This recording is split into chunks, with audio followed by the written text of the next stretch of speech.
Hello guys, welcome to our channel Netcash on Webtech Zone. In this video today we're going to learn how to remove birthday on Facebook. So guys, let's start with the video.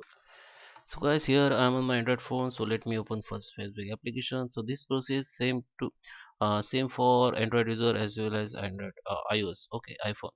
So in order to delete your or remove your birthday, so there is a process you have to follow. Just tap on your profile photo.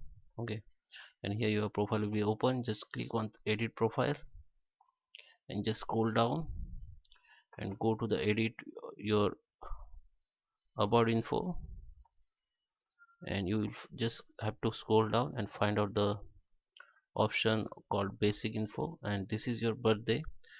Just click on edit, and now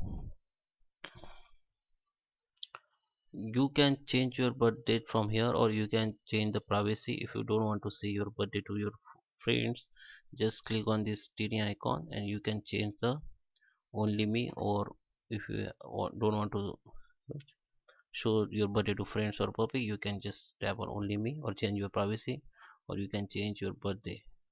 Actually from here you can't delete the birth date, but you can change it or you can change the privacy. Okay, so guys, I hope you like this video. Please subscribe me. Thank you for watching.